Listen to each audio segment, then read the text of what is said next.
नमस्कार, आप देख रहे हैं एएनबी न्यूज। आपके साथ मैं हूं पूजा परमार। अपने उत्तराखंड में खबरों की शुरुआत करते हैं।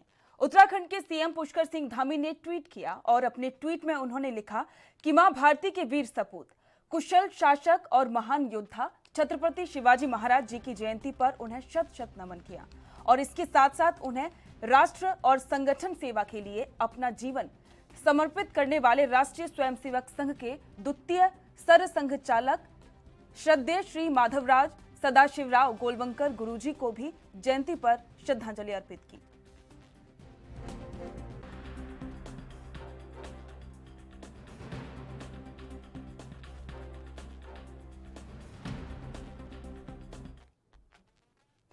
पूर्व मुख्यमंत्री हरीश रावत ने उत्तराखंड में इलेक्ट्रॉनिक वोटिंग मशीन यानी कि ईवीएम से छेड़छाड़ की आशंका जताई है। उन्होंने कहा कि नई बात नहीं है कि उत्तराखंड में इस तरह की घटना को अंजाम दिया जा सकता है, क्योंकि उन्हें ऐसे इनपुट मिले हैं कि ईवीएम को बदला भी जा सकता है और इसलिए ईवीएम पर कांग्रेस अपनी पहली नजर बनाए रखेगी। कांग्रेस प्रदेश अध्यक्ष गणेश गोदियाल ने अपने सभी जिलाध्यक्षों को स्ट्रांग रूम के बाहर कड़ी निगरानी रखने के निर्देश जारी किए हैं। हरीश रावत ने कहा कि ऐसी जानकारी है कि अलीगढ़ में ऐसे ताले बनवाए जा रहे हैं जिनको स्ट्रांग रूम में लगवाया जा रहा है, जिनकी पहचान आसानी से हो सकती है, क्योंकि उत्तराखंड और उत्तर प्रदेश में बीजेपी जिस स्थिति में है उससे ये कतई इनकार नहीं किया जा सकता है कि ईवीएम से छेड़छाड़ की जा सकती है या फिर ईवीएम को बदला भी जा सकता है। लिहाजा विधानसभा चुनाव के परिणामों को लेकर बीजेपी डरी हुई है और इस तरह की सूचना है कि ईवीएम से छेड़छाड़ हो सकती है और उसको बदला भी जा सकता है, क्योंकि बीजेपी सरकार में कुछ भी मुमकिन है।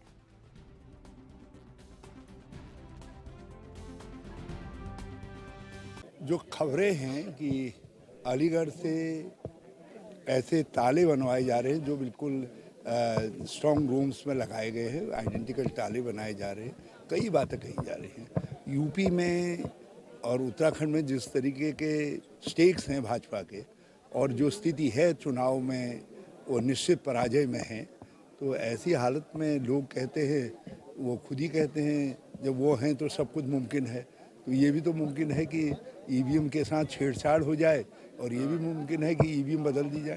तो आप भी क्या कार्यकर्ताओं से ऐसी अपील करते हैं कि निगरानी पूरी तरीके से? जब अध्यक्ष जी ने कहा है तो उसमें सभी का, हाथी के पाँव में सबका पाँव।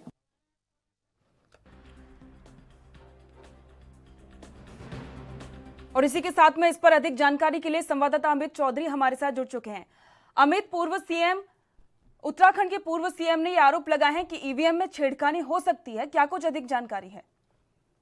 पूजा, आपको बता दूं कि उत्तराखंड में चुनाव यहाँ मतदान होने के बाद अब जो राजनीतिक दल है वो लगातार यहाँ पर एक दूसरी पार्टी पे, भले वो कांग्रेस हो या भाजपा हो, बयानबाजी का दौर लगातार जारी है। और हरीश रावत ने ईवीएम पे सवाल उठाते हुए फिर से एक नया बखेड़ा कहीं ना कहीं कहते थे शुरू कर दिया है। हरीश रावत का साफ तौर से कहना है कि भाजपा जिस तरीके से यूपी में और उत्तराखंड में जो लगातार स्तर गिरता जा रहा है उससे कहीं ना कहीं उनकी हार निश्चित है। और ईवीएम में, क्योंकि पहले भी लगातार लोकसभा, पूर्व लोकसभा चुनाव की बात की जाए, विधानसभा चुनाव की बात की जाए, तो ईवीएम पे लगातार सवाल खड़ा करते हुए आए थे और इस बार भी उन्होंने ईवीएम पे सवाल खड़ा करते हुए कहीं ना कहीं साफ तौर से कहते हैं कि ईवीएम में छेड़छाड़ की जा सकती है भाजपा के द्वारा, क्योंकि भाजपा कहती है कि सब मुमकिन है भाजपा में, तो ये भी मुमकिन हो सकता है कि ईवीएम पे छेड़छाड़ की जा सकती है। उसको लेकर के भाजपा पे हमलावर होते हुए नजर आ रहे और कहीं ना कहीं एक चुनावी रणनीति कहा जा सकता है, क्योंकि जो आंकड़े निकल के आ रहे हैं उसके बाद लगातार कांग्रेस कह रही कि भाजपा की कांग्रेस सरकार उत्तराखंड बनने जा रही है, उसको लेकर के लगातार सवालों के घेरे पे कहीं ना कहीं भाजपा को खड़ा करते नजर आ रहा है। उसी को तहत उन्होंने ईवीएम पे कहीं ना कहीं सवाल खड़ा किया और भाजपा को कहीं ना कहीं निशाने पर लिया है। लेकिन अब एक बात यह भी है कि प्रशासन ने तो पूर्ण रूप से यही कहा है कि जो भी ईवीएम है उनकी सुरक्षा 5 लेयर के तहत की जा रही है, तो इस तरीके के जो आरोप हैं वो कितने संगीन हो सकते हैं और कितने ज्यादा इनमें तथ्य हैं? हाँ बिल्कुल, हरीश रावत तो साफ तौर से कह रहा था कि जो ईवीएम मशीन जहाँ पर रखी जा रही है और जो वहाँ पर स्ट्रांग रूम में जो ताले लगाए जा रहे हैं, उन तालों को कहीं ना कहीं उन्होंने साफ तौर से कहा कि वो अलीगढ़ से बनते हुए आ रहे हैं और उनकी पहचान की जाना बहुत ज्यादा आसान है और उसको लेकर के भाजपा पे कहीं ना कहीं उन्होंने सवाल खड़ा किए हैं। और इस चीज को लेके हरीश रावत पहली बार उन्होंने ईवीएम पे सवाल खड़े नहीं किए। इससे पहले जो लोकसभा चुनाव हुए थे, जो हरीश रावत नैनीताल लोकसभा सीट से खड़े हुए थे, जब परिणाम उनकी विपरीत आए थे तब उन्होंने ईवीएम पे सवाल खड़े किए थे।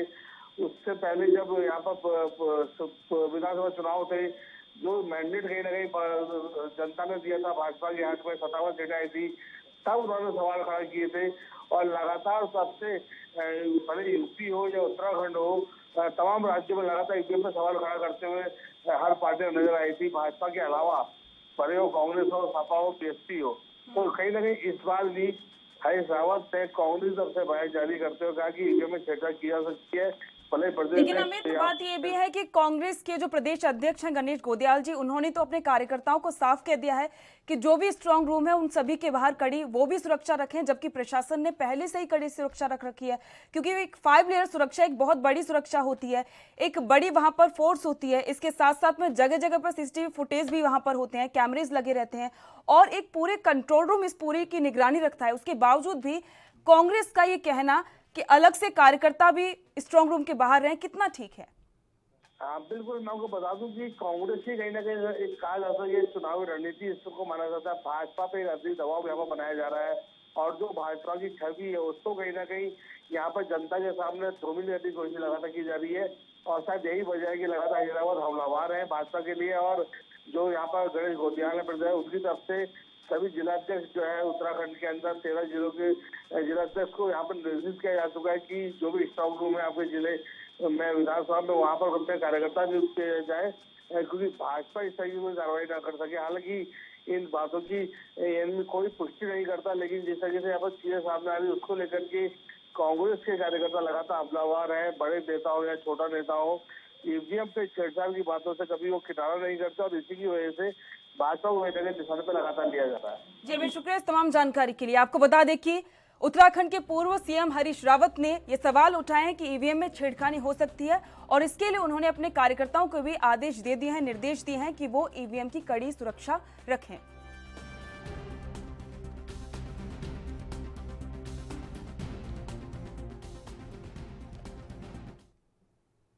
प्रदेश में कोरोना के घटते मामलों को देखते हुए राज्य सरकार द्वारा छूट दी गई है, जिसमें कारोबार फिर से पटरी पर आने लग गया है। और इसी के साथ में पिछले वर्ष कोरोना काल में लालकुआं क्षेत्र के नवनिर्मित हल्दू चौक स्थित सिनेमा घर का आज विधिवत रूप से पूर्व मुख्यमंत्री हरीश रावत ने रिबन काटकर उद्घाटन किया है और साथ ही पूर्व सीएम ने यहां पुष्पा फिल्म भी देखी। और इस दौरान उन्होंने मल्टीप्लेक्स सिनेमा घर के स्वामी योगेश मोहतोलिया को शुभकामनाएं देते हुए कहा कि मनोरंजन के लिए ये एक अच्छा प्रोजेक्ट है और इससे शॉर्ट मूवीज को भी बढ़ावा मिलेगा, जो कि समाज में एक अच्छा संदेश देती हैं।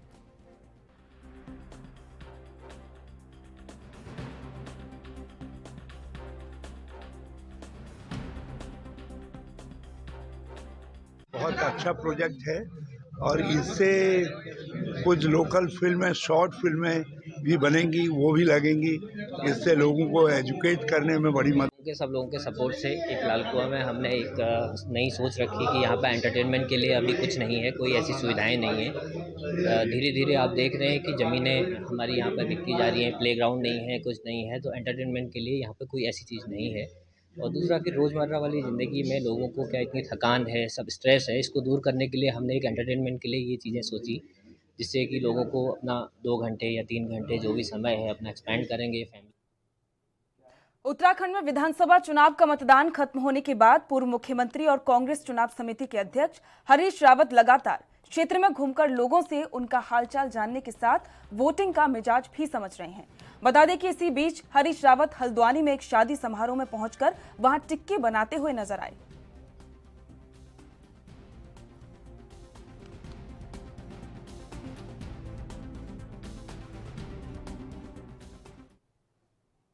उत्तराखंड में मतदाता हर 5 साल में बढ़ने के साथ साथ घट भी रहे हैं।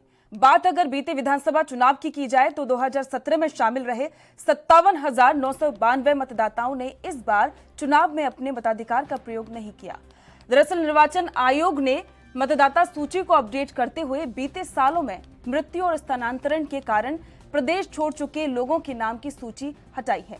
इनमें से सबसे अधिक देहरादून के 11,000 से अधिक मतदाता शामिल हैं और निर्वाचन आयोग ने विधानसभा चुनाव 2022 को देखते हुए बीते अक्टूबर से दिसंबर महीने के बीच कई कारणों से हटाए गए मतदाताओं की सूची जारी की है। सरकार की वेबसाइट के मुताबिक साल 2017 विधानसभा चुनाव में शामिल रहे यूएस नगर के मतदाताओं को छोड़कर 12 जनपदों के 57,992 मतदाता हटाए गए हैं और इसी के साथ में इनकी या तो मृत्यु हो चुकी है या फिर उनका स्थानांतरण हो चुका है। और इसी के साथ में देहरादून में सबसे अधिक 11,000 से ज्यादा मतदाताओं के नाम हटाए गए हैं, जबकि दूसरे और तीसरे नंबर पर नैनीताल और हरिद्वार जनपद हैं। और इसी के साथ में नैनीताल में 8,478 तो वहीं हरिद्वार में 7,000 से ज्यादा मतदाताओं के नाम 2022 की मतदाता सूची से गायब हैं। वहीं बागेश्वर जनपद में सबसे कम 1598 मतदाता हटाए गए हैं।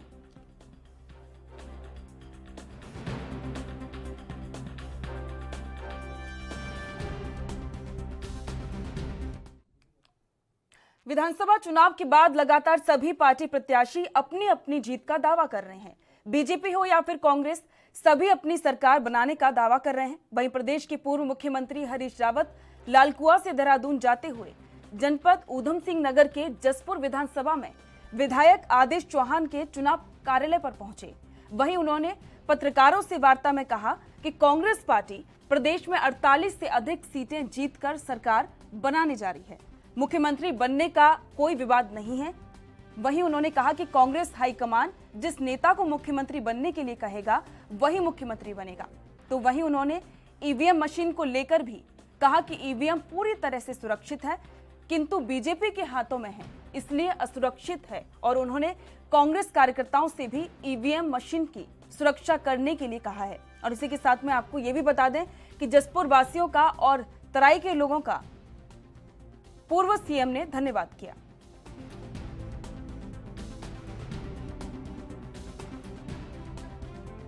कांग्रेस ने ये कहा है कि ईवीएम की हम सुरक्षा करें। वैसे टेक्नोलॉजी यदि देवता के हाथ में है तो वरदान है, यदि किसी और के हाथ में टेक्नोलॉजी है जो गड़बड़ कर सकता है तो टेक्नोलॉजी से डरना पड़ता है।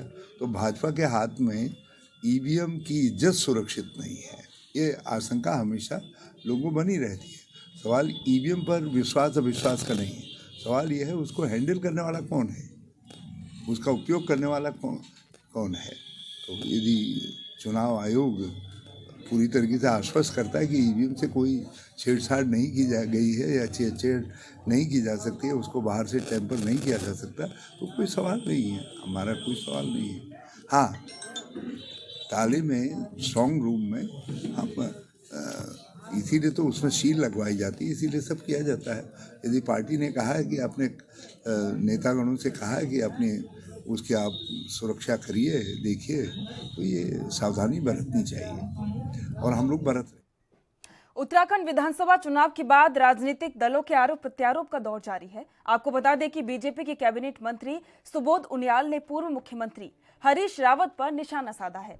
उन्होंने कहा कि रावत बिल्ली की सोच वाली राजनीति करते हैं, उनका एकला चलो का सिद्धांत ही उनके आड़े आ रहा है। तो वहीं कांग्रेस प्रवक्ता गरिमा दसोनी ने सुबोध उनियाल के इस बयान पर पलटवार करते हुए कहा कि सुबोध उनियाल का अपनी ही पार्टी में कोई अस्तित्व नहीं है। उन्होंने कहा कि सुबोध उनियाल की पॉलिसी खुद लोमड़ी और सियार वाली पॉलिसी है, वही अपनी राजनीति देखें।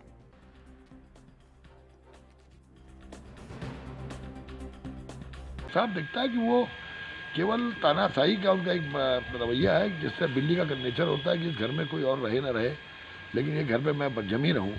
वही करेक्टर के हरीश रावत जी, और सुबह कुछ और बोलते हैं, शाम को कुछ और बोलते हैं, लेकिन झूठ का एक किस्म से पुलिंदा है उनके अंदर।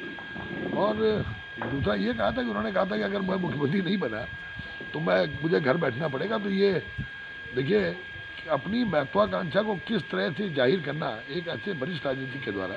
तो मैंने तो पूर्व में भी उनको कई बार सलाह दी थी कि आप पे उम्र का प्रभाव आ गया है और आपको अब बेहतर यही होगा कि आप घर बैठ के आराम करें। मैं सुबोध उनियाल जी से पूछना चाहती हूँ कि आप कौन से सोच वाली राजनीति करते हैं जो इतना जुबान से हर वक्त आपके जहर निकलता है? आपकी लोमड़ी वाली पॉलिटिक्स है या सियार वाली पॉलिटिक्स है? आप अपनी पॉलिटिक्स बताएं ना। आप लोग तो वो मगरमच्छ हैं जिन्होंने लोकतंत्र की हत्या कर दी यहाँ उत्तराखंड के अंदर, उसके बाद भी सीना ठोक रहे हैं। शर्म भी नहीं आ रही आप लोगों को कि लगातार जिस तरह से आप लोग प्रहार बोल रहे हैं। अपने गिरेबान में तो झांकिए कि आपके वहाँ किस तरह की राजनीति चल रही, कितने षड्यंत्र करे जा रहे हैं और किस तरह से एक दूसरे की जड़ों में मट्ठा डालने का काम कर रहे हैं।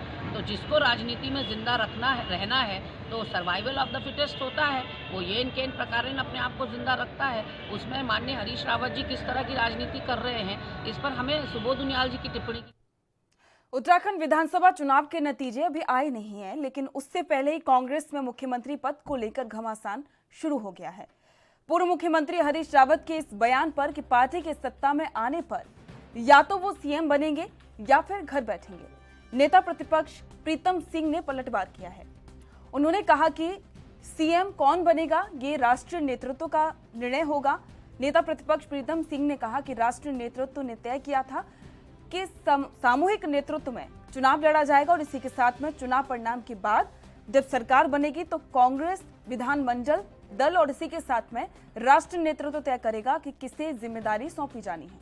वहीं प्रीतम सिंह ने दावा किया कि जिसे जिम्मेदारी सौंपी जाएगी उसके लिए सभी लामबंद होंगे और साथ ही काम करेंगे। नेता प्रतिपक्ष ने कहा कि हर व्यक्ति की इच्छा शक्ति होती है, लेकिन जब हम राजनीतिक दल में होते हैं तो फिर दल ही निर्णय लेता है।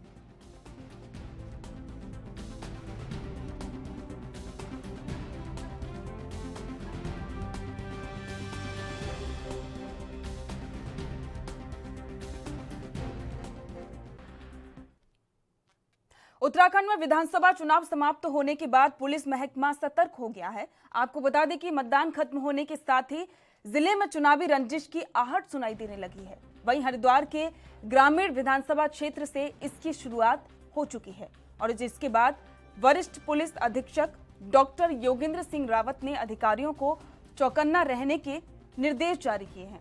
बीते दिनों में राजनीतिक गलियारों में आरोप प्रत्यारोपों के साथ कई मामले थाने चौकियों तक पहुंचे हैं और इसी के साथ में इसके चलते पुलिस महकमा सतर्क हो गया है।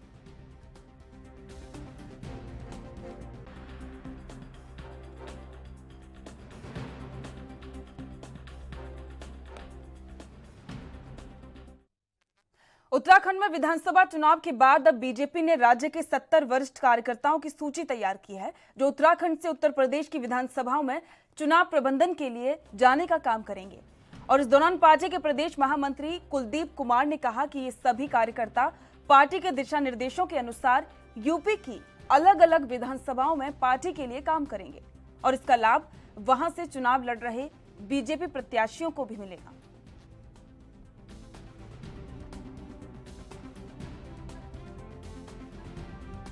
संगठन की दृष्टि से जो अपने वरिष्ठ कार्यकर्ता है, ऐसे करीब 70 लोगों की सूची हमने दिल्ली भेजी है और शीर्ष नेतृत्व के निर्देश पर ये सभी लोग उत्तर प्रदेश के विभिन्न विधानसभाओं में प्रबंधन की दृष्टि से, चुनाव प्रबंधन की दृष्टि से जाएंगे और निश्चित रूप से उत्तर प्रदेश का जो चुनाव है बहुत ही महत्वपूर्ण चुनाव है, उसमें उत्तराखंड की भूमिका भी रही। उत्तराखंड के अल्मोड़ा में हेली सेवा शुरू करने की कार्यविधि अब तेज हो चुकी है। भारत सरकार की नागरिक उड्डयन मंत्रालय की टीम ने अल्मोड़ा के टाटिक हेलीपैड का निरीक्षण किया और इस दौरान नागरिक विमान मंत्रालय की टीम द्वारा इसका निरीक्षण किया गया और इसी के साथ में आपको बता दें कि जिला प्रशासन को सभी खामियां दूर करने के लिए कहा गया है। जानकारी देते हुए उप जिलाधिकारी ने बताया है कि जल्द ही हेली सेवा की अनुमति मिल जाएगी और साथ ही हेली की ट्रायल सफल होने के बाद और जल्द ही पिथौरागढ़ और देहरादून के लिए भी हेली सेवा शुरू हो जाएगी।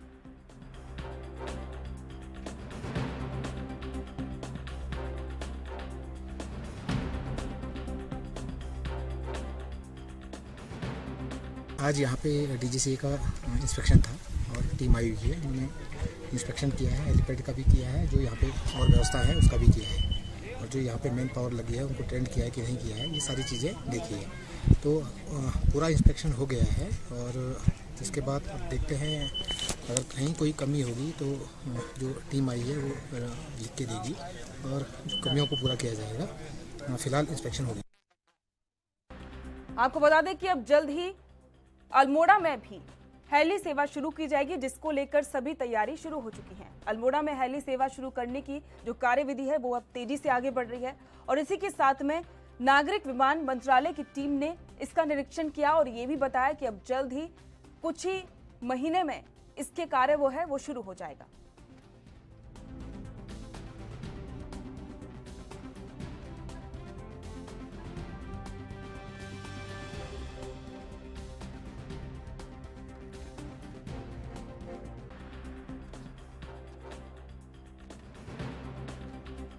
आपको बता दें कि अब उत्तराखंड में जल्द ही अल्मोड़ा से भी हेली सेवा शुरू हो जाएगी और इसकी तैयारी है वो तेज कर दी गई है। सभी नागरिक विमान मंत्रालय की टीम एक वहां पर पहुंची और उसका निरीक्षण किया और साथ ही ये भी बताया कि अब जल्दी पिथौरागढ़ से देहरादून में भी इसकी तैयारी है वो शुरू हो जाएगी और साथ ही बहुत ही जल्द आम लोगों की सेवा के लिए यह हेली सेवा शुरू की जाएगी।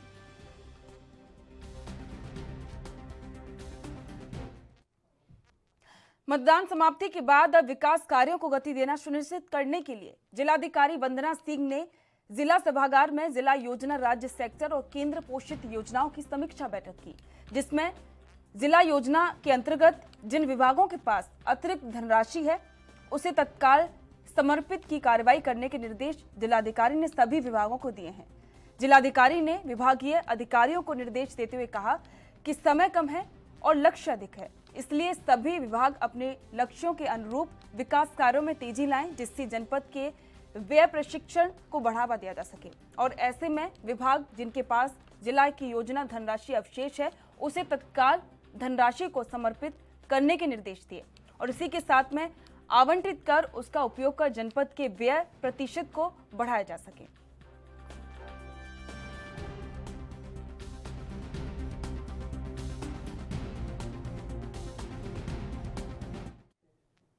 उत्तराखंड में कोरोना के मामलों में एक बार फिर से बढ़ोतरी देखी जा रही है। वहीं बीते 24 घंटे के भीतर प्रदेश में 291 नए कोरोना के मरीज मिले हैं। ऐसे में एक्टिव केसों की संख्या 3,244 हो गई है, जबकि 3 कोरोना मरीजों की मौत हुई है। इसमें सबसे ज्यादा देहरादून में मामले सामने आए हैं। बीते 2 दिन पहले राज्य में बेहद कम 150 के आसपास मामले सामने आए थे। वहीं स्वास्थ्य विभाग द्वारा जारी आंकड़ों के अनुसार सबसे ज्यादा देहरादून में 98 कोरोना के मरीज मिले हैं। वहीं अल्मोड़ा में 18, बागेश्वर में 3, चमोली में 16, चंपावत में 9 और हरिद्वार में 55 और इसी के साथ साथ में नैनीताल में 17, पौड़ी में 21, पिथौरागढ़ में 10, रुद्रप्रयाग में 10 और इसी के साथ में टेहरी 12 में और ऊधम सिंह नगर में भी 22 नए कोरोना के केस मिले हैं। और वहीं 1085 मरीजों की कोरोना से मौत हुई है। प्रदेश में पॉजिटिविटी रेट की बात की जाए तो ये पॉजिटिविटी रेट 1.90% है।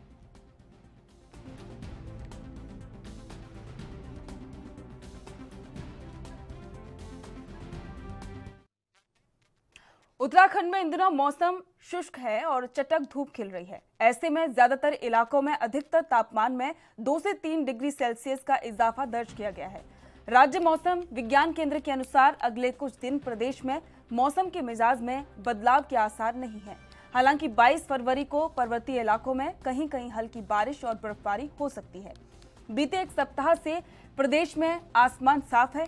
हालांकि हिमालय क्षेत्रों में आंशिक बादल भी मंडराए हैं। देहरादून, हरिद्वार, ऊधम सिंह नगर और आसपास के इलाकों में अब कोहरे का प्रकोप कम हो गया है। दिन में चटक धूप खिल रही है और हल्की गर्मी का भी एहसास होने लगा है।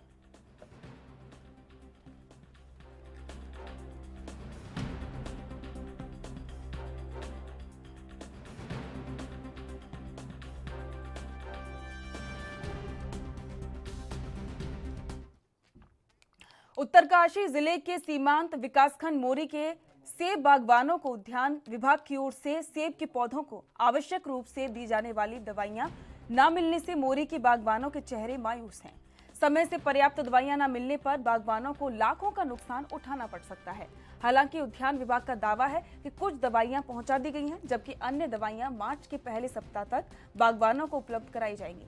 मोरी विकास खंड में सेब की अच्छी फसल के लिए लगभग 10,000 quintal Bodo mixer, litre lime sulphur और इसी के साथ में 20,000 लीटर TSO की आवश्यकता है। वहीं समय पर दवाइयां मिलने से सेब की अच्छी फसल की उम्मीद बढ़ जाती है, लेकिन इस बार देरी होने पर काश्तकारों को चिंता सताने लगी है। किसानों को सेब के पौधे को खुराक और रोगों की रोकथाम के लिए दी जाने वाली जरूरी दवाइयां और स्प्रे ऑयल समय पर नहीं मिला तो आगे जाकर फसल उत्पादन पर असर पड़ना तय है और जिससे बागवानों की आर्थिक संकट से जूझना पड़ सकता है। आपको बता दें कि प्रखंड में 90% ग्रामीण लोग सेब की बागवानी पर निर्भर हैं और ऐसे में क्षेत्र के 100% लोग प्रत्यक्ष और अप्रत्यक्ष रूप से इस व्यवसाय से जुड़े हुए हैं। मोरी के 92 गांव में लगभग सेब उत्पादन ही होता है।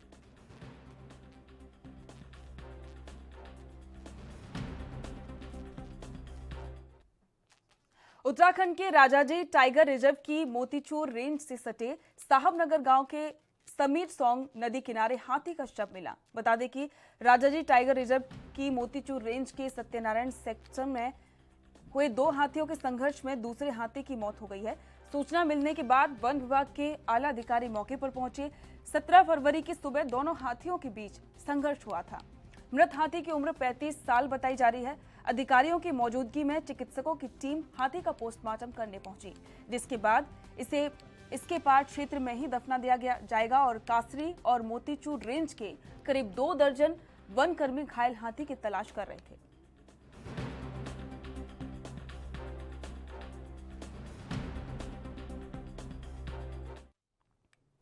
देहरादून के विद्या विहार में एक शख्स ने पति पत्नी को पीट कर मौत के घाट उतार दिया। वहीं मौके पर पहुंची पुलिस ने आरोपी को हिरासत में ले लिया है।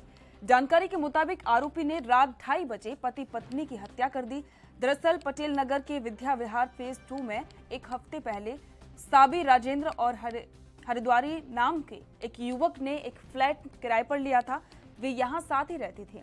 वहीं राजेंद्र होटल में काम करता था, हरिद्वारी पुताई का काम करता था। पुलिस के मुताबिक हरिद्वारी रात 2:30 बजे दोनों के बुरी तरह से पीट कर हत्या कर दी। आरोपी हरिद्वारी को मौके पर पहुंची पुलिस ने हिरासत में लिया।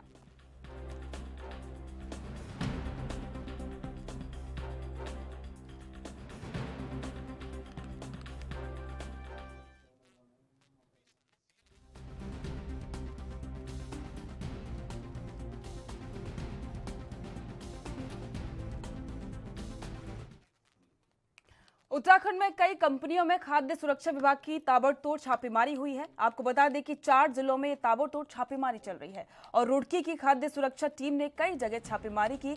इस दौरान राइस मिल, सरसों का तेल सहित 12 खाद्य पदार्थ बनाने वाली कंपनियों के सैंपल लिए गए हैं।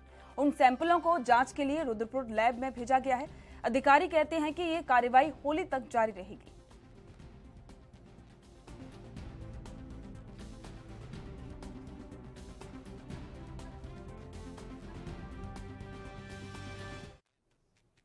और इसी के साथ अपनों उत्तराखंड में फिलहाल इतना ही। देखते रहिए ANB न्यूज। नमस्कार।